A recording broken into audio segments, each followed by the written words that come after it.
Financial borrower ಫೆಡರೇಷನ್ನು 2024ರಲ್ಲಿ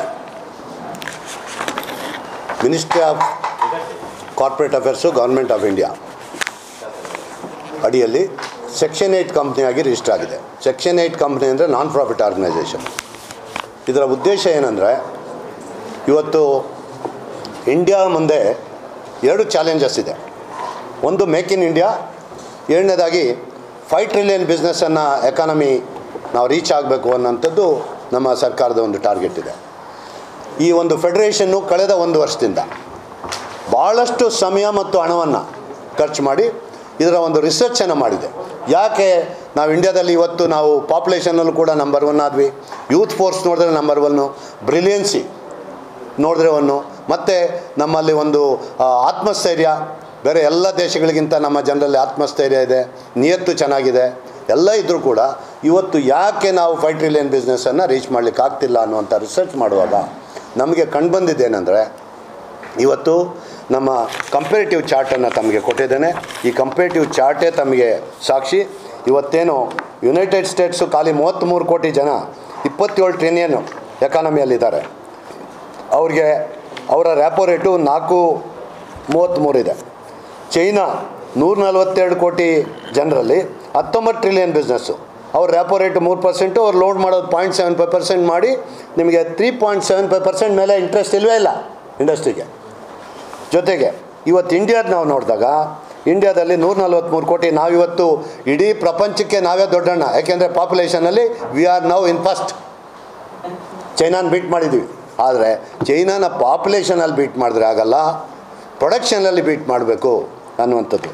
ಇವತ್ತು ಅದರ ಕಾರಣ ಏನಾಗ್ತಾಯಿದೆ, ಇವತ್ತು ನೀವು ಫಸ್ಟ್ನೇ ಪೇಜಲ್ಲಿ ನೋಡಿ, India with nearly the same population as China 143 crores versus 142 produces only 1/4 of China GDP.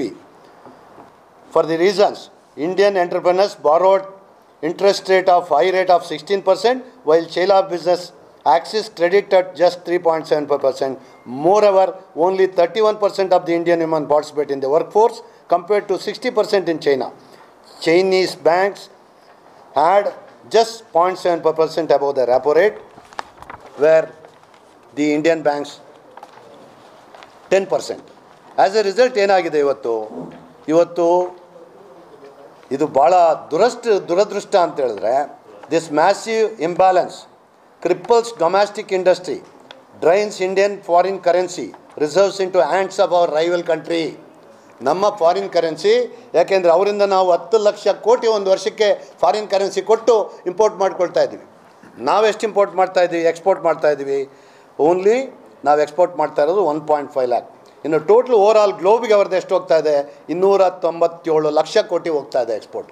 ನಮ್ಮದು ಎಷ್ಟು ಹೋಗ್ತಾ ಇದೆ, ಖಾಲಿ 68.5 ಲಕ್ಷ ಹೋಗ್ತಾ ಇದೆ. ಇದರ ಇಂಪ್ಯಾಕ್ಟ್ ಏನಾಗ್ತಾ ಇದೆ, ನಾವು ಯಾವಾಗ 10 ಲಕ್ಷ ಕೋಟಿ ನಾವು ಇಂಪೋರ್ಟ್ ಮಾಡಿಕೊಂಡು 1.5 ಲಕ್ಷ ಕೋಟಿ ಎಕ್ಸ್ಪೋರ್ಟ್ ಮಾಡಿದ್ವಿ, ಅಡಿಷ್ನಲ್ ಆಗಿ ನಾವು 8,50,000 ಕೋಟಿಯನ್ನು ಫಾರಿನ್ ಕರೆನ್ಸಿಯನ್ನು ನಮ್ಮ ರೈವಲ್ ಕೈಯಲ್ಲಿ ನಾವು ಕೊಡ್ತಾಯಿದ್ವಿ. ಅದರ ಜೊತೆಗೆ ಇವತ್ತು ಏನು ಮೇಕ್ ಇನ್ ಇಂಡಿಯಾ ನಾವು ಮಾಡಬೇಕು ಅಂತ ಇದು ಮಾಡ್ತಾಯಿದ್ದೀವಿ. ಜನಕ್ಕೆ ನೀವು ನಾನು make in India, Indian item ತಗೋ ಅಂದರೆ ಕಾಂಪಿಟೇಟಿವ್ ರೇಟ್ ಕೊಡದೆ, ಏನು ಈಗಲೇ ಈ ಎಕ್ಸ್ಪೆನ್ಸಿವ್ ಇದರಲ್ಲಿ ಬದುಕಿನಲ್ಲಿ ಅವನೊಂದು ಕೇಳ್ಕೊಟ್ಟು ತೊಗೊಳಕ್ಕಾಗಲ್ಲ. ಹಾಗಾಗಿ ಚೈನೀಸ್ ಪ್ರಾಡಕ್ಟೇ ತಗೊಳ್ತಾನೆ, ಎಲ್ಲಿ ತನಕ ತಗೊಳ್ತಾನೆ ಅಲ್ಲಿ ತನಕ ಕೂಡ ಈ the undermines the very objective of the make in India program. ಹಾಗಾಗಿ ಇವತ್ತು ನಮ್ಮದು ಎರಡೇ ಒಂದು ಮುಖ್ಯವಾದ ಒಂದು ಸಲಹೆ ಸರ್ಕಾರಕ್ಕೆ. ಒಂದು, ಏನು ರ್ಯಾಪೋ ರೇಟ್ ಇದೆ, ಬೇರೆ ಕಂಟ್ರೀಸ್ ಹೆಂಗೆ ಚಾರ್ಜ್ ಮಾಡ್ತಾರೆ, ನೀವೊಂದು 25% ಹಾಕ್ಯಪ್ಪ ಪರವಾಗಿಲ್ಲ, 25% ಲಾಭ ಇಟ್ಕೊಳ್ಳಿ ರ್ಯಾಪೋ ರೇಟ್ ಮೇಲೆ. ಆದರೆ 300% ಯಾವ ಬಿಸ್ನೆಸ್ಸಲ್ಲಿದೆ? ಬ್ಯಾಂಕ್ಸ್ಗೆ ಹಾಕಬೇಕು ಅಷ್ಟೊಂದು ದುಡ್ಡು. ಹಾಗಾಗಿ ಅದನ್ನು ನೀವು ರ್ಯಾಪೋ ರೇಟ್ ಮೇಲೆ ಇಮಿಡಿಯೇಟಾಗಿ 25% ಮೇಲೆ ಚಾರ್ಜ್ ಮಾಡೋಂಗಿಲ್ಲ ಅನ್ನೋದು ಒಂದು. ಎರಡನೇದಾಗಿ ಇವತ್ತೇನು ನಮಗೆ ಇವತ್ತು ಏನು ನಮ್ಮ ಇಂಡಿಯನ್ ವುಮನ್ಗೆ ಇವತ್ತು ಒಂದು ಅವರಲ್ಲಿ 60% ವುಮನ್ ಎಂಟರ್ಪ್ರೈನರ್ಸ್ ಇದ್ದಾರೆ. ಅದನ್ನು ವುಮನ್ ಎಂಟರ್ಪ್ರೈಸಸ್ನ ಎನ್ಕರೇಜ್ ಮಾಡಲಿಕ್ಕೆ ಅವ್ರಿಗೆ ಏನೆಲ್ಲ ಸಹಾಯ ಮಾಡಬೇಕೋ ಮಾಡಿ ಅವ್ರನ್ನ ಒಂದು ಪ್ರೊಡಕ್ಟಿವ್ ಇದಕ್ಕೆ ಚಾನಲ್ಗೆ ತರಬೇಕು ಅನ್ನೋಂಥದ್ದು ಎರಡನೇ ಡಿಮಾಂಡು. ಇದು ಮಾಡಬೇಕಂತ ಹೇಳಿದ್ರೆ ನೀವು ಸಾಕಷ್ಟು ನಮ್ಮ ಕಾನೂನುಗಳೇನಿದ್ದಾವೆ, IBC ಇರ್ಬೋದು, IDDBI ಇರ್ಬೋದು, ಇದರಲ್ಲೆಲ್ಲ ಸಾಕಷ್ಟು ಬದಲಾವಣೆಗಳಿದೆ. ಯಾಕೆಂದರೆ ಇದನ್ನು ಉಪಯೋಗಿಸಿ ಬ್ಯಾಂಕು ದುರುಪಯೋಗ ಮಾಡ್ಕೊಳ್ತಾ ಇದೆ. ಇದೆಲ್ಲರ ಜೊತೆಗೆ ನಾನು ಲಾಸ್ಟಿಗೆ ತಮಗೆ ಕೆಲವು ಪೇಪರ್ಸ್ ಹಾಕಿದ್ದೀನಿ. ಏನು ಪೇಪರ್ಸ್ ಯಾಕೆ ಇದು ಹಾಕಿದ್ದೀನಿ ಅಂತ ತಮ್ಗೆ ಹೇಳ್ತೀನಿ. ಈ RTಯಲ್ಲಿ ನಮ್ಮದೇ ಸಾಲ, ನಮ್ಮದೇ ಅಕೌಂಟು ಫ್ರಾಡ್ ಮಾಡಿದ್ದಾರೆ SBI ಬ್ಯಾಂಕ್ನವರು.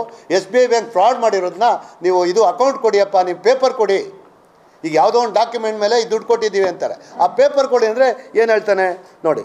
ಈ ನಿಮಗೆ ಫಸ್ಟ್ ಪೇಪರ್, ಈ ನಮ್ಮ ಡ್ರಾಫ್ಟ್ ಮುಗಿದ ತಕ್ಷಣ ರೈಟ್ ಸೈಡ್ ನೋಡಿ, as per records retention policy of the bank, LC applications are to be maintained only for 10 years. Hence the records sought for the period September 2009 and September 2000 not being maintained. Paper ಕೇಳಿದ್ರೆ not maintained. ಹೋಗಿ ಇನ್ನು ಉಳಿದಿದ್ದು the same are not readily available ಅಂತ. ಮತ್ತು ಎರಡನೇ document ಇಲ್ಲಿ ಏನು ಹೇಳ್ತಾನೆ, ನಾಟ್ ಎಕ್ಸಿಸ್ಟ್ ಅಂತಾನೆ. ಮತ್ತು CBI ED ಮುಂದೆ ಅವರು ಲಾಠಿ ತಗೊಂಡಾಗ ಆವಾಗಿದೆ ಅಂತ ತಂದು ಕೊಡ್ತಾನೆ. ಟೆಸ್ಟ್ ಆಗಬೇಕು. ಇವರು ಸಮರಿ ಪ್ರೊಸೀಡಿಂಗ್ಸು ಏನಂದರೆ ಅಕೌಂಟ್ ಸ್ಟೇಟ್ಮೆಂಟ್ ತೊಗೊಂಡೋಗಿ ಕೊಡ್ತಾರೆ. ಈ ಅಕೌಂಟ್ ಸ್ಟೇಟ್ಮೆಂಟ್ ನೋಡಿ ಅಶೋಕ್ ಅವರು ಡಿಫಾಲ್ಟ್ ಆಗಿದ್ದಾರೆ, ಸಾಕಾಗಲ್ಲ. ಅದು ಅವರು ಫ್ರಾಡ್ ಅಂತ ಗೊತ್ತಾದ ಮೇಲೆ ಆ ಸಿವಿಲ್ ಕೋರ್ಟಲ್ಲಿ ಅದನ್ನು ಅವರು ಪ್ರೂವ್ ಮಾಡಬೇಕಾಗ್ತದೆ ಎಷ್ಟು ಸಾಲ ಇದೆ ಅಂತೇಳಿ. ಆದರೆ ಅದನ್ನು ಮಾಡೋಕ್ಕೆ ಹೋಗ್ತಿಲ್ಲ. IBCನಲ್ಲಿ ಅದು IBCಗೆ ಒಂದು ಸಲ ಹೋದ್ಮೇಲೆ ಅದೆಲ್ಲ ಕೂಡ ಅವರೇ ಇದು RPಗಳು, ಇನ್ನೊಬ್ಬರು ಬ್ಯಾಂಕು, ಅವರೇ ದರ್ಬಾರು, ಅವರೇ ಅವ್ರು ಏನು ಬೇಕಾ ಮಾಡಿ ಸತ್ಯನಾಶ ಮಾಡಲಿಕ್ಕೆ ಅವಕಾಶ ಮಾಡಿಕೊಟ್ಟಿದೆ ಕಾನೂನಲ್ಲಿ. ಆದ್ದರಿಂದ ಅಂಥ ಒಂದು ಆ್ಯಕ್ಟನ್ನು ಅಮೆಂಡ್ ಮಾಡಬೇಕು ಅಂತೇಳಿ ಇದು ಮಾಡ್ತೀನಿ. ಮತ್ತೊಂದು ತಮಗೆ ನಾನು ಇನ್ನೊಂದು ಕಡೆ ಒಂದು ಇದು ನೋಡಿ,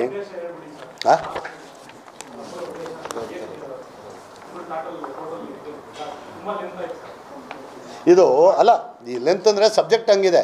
ಈಗ ನೋಡಿ, RTIನಲ್ಲಿ ನೀವೆಲ್ಲ ಗೂಗಲ್ ಮಾಡಿಬಿಡಿ. Under section 1D of RTI act it is sub judice ಅಂತಾನೆ. ನೀವು ಏನಾದರೂ RTI ಆ್ಯಕ್ಟಲ್ಲಿ 1D ಇದ್ಬಿಟ್ರೆ, 1D ಇದೆಯಾ ನೋಡಿ, ಅಂದರೆ ಇಲ್ಲದೇ ಇರೋ ಕಾನೂನುಗಳು ಕೂಡ ಕೋರ್ಟ್ ಮಾಡಿ, ಈ ಕಾನೂನೇ ಇಲ್ಲ ಅಂತ ಕಾನೂನು ಅಂಥದ್ದನ್ನ ಕೋರ್ಟ್ ಮಾಡ್ತಾರೆ. ಯಾಕೆ ಇದನ್ನು ತೋರಿಸ್ಬೇಕಾಯ್ತು ಅಂದರೆ ಏನು, ಯಾವ ಥರ ಬ್ಯಾಂಕ್ಸ್ ಬಿಹೇವ್ ಮಾಡ್ತಾ ಇದೆ ಬಾರೋವರ್ಸ್ ಹತ್ರ. ಹಾಗಾಗಿ ಈ ಒಂದು ನಮ್ಮ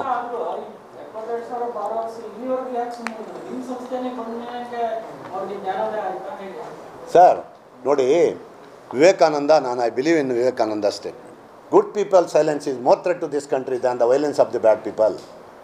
ಕೆಟ್ಟವ್ರು ಇರೋದು ಕಡಿಮೆನೇ, ಮೆಜಾರಿಟಿ ಇರೋದು ಒಳ್ಳೆಯವರೇ.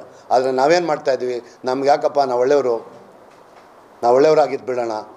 ಹಾಗಾಗಿ ಅದು ಆಗಬಾರ್ದು.